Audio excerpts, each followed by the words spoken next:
Hello ಮಕ್ಕಳೇ, ಇವತ್ತಿನ ಕ್ವೆಶನ್ದಲ್ಲಿ if S N stands for the sum to N terms of a G P with A as the first term and R as a common ratio then S N is to S to N is.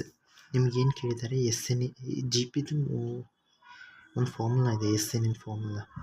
ಇವಾಗ A R S to N minus one common ratio ಇರುತ್ತೆ. ಇದು number of terms, ಇದು first term.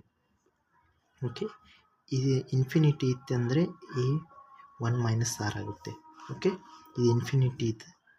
ಇವಾಗ sum of N infinite in terms ಅಂತ ಹೇಳಿದರೆ, infinity ಟರ್ಮ್ಸಿಂದ ಇದು finite terms ಇದ್ದರೆ ಎನ್ ಈ ಫಾರ್ಮುಲಾ ಯೂಸ್ ಮಾಡ್ತೇವೆ.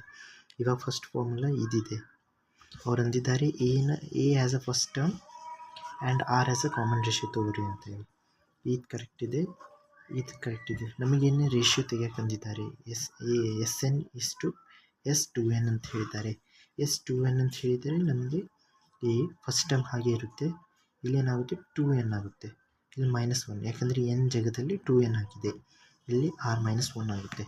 ಇವಾಗ ನಮಗೆ S N is to S to N ಅಂದಿದ್ದಾರೆ, ಅಂದರೆ ಬೇಸಿಕಲಿ ಡಿವೈಡ್ ಮಾಡಿ ಅದನ್ನ ರೇಷಿಯೋ ತೆಗಿಬೇಕಂತ ಹೇಳಿದ್ದಾರೆ. A R is to N minus one R minus one whole divided by A R is to two N minus one whole divided by R minus one. ಇವೆರಡು cancel ಆಗುತ್ತೆ, ಏನು cancel ಆಗುತ್ತೆ, ಉಳಿಯೋದು ಏನಂದರೆ R is to N minus one divided by R is to N minus one.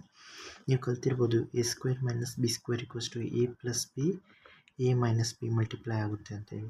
ಅದೇ ರೀತಿಯಲ್ಲಿ R is to N minus one R N ಇದು square ಇದೆ, ಇಲ್ಲಿ ಒನ್ ಸ್ಕ್ವೇರ್ ಇದೆ. ಒನ್ ಅಂದರೆ ಒನ್ ಹೇಗಾದರೂ ಬರೆದ್ರು ಒನ್ ಸ್ಕ್ವೇರು ಬರಿಬೋದಲ್ವ. R S to N minus one divided by R N minus one R N plus one ಹೀಗೆ ಬರೆಯೋದು. ಇವೆರಡು ಕ್ಯಾನ್ಸಲ್ ಆಗುತ್ತೆ. ನಂತರ one divided by R N minus R N plus one R S to N plus one ಆಗುತ್ತೆ. So ಇದೇ ratio. So thanks for watching. Like ಮತ್ತು subscribe ಮಾಡಿ. ದಯವಿಟ್ಟು ನನಗೆ ಮೋಟಿವೇಶನ್ ಸಿಗುವಂತೆ ನೀವು ಮಾಡಬೇಕೆಂದು ಕೇಳಿಕೊಳ್ತೇನೆ.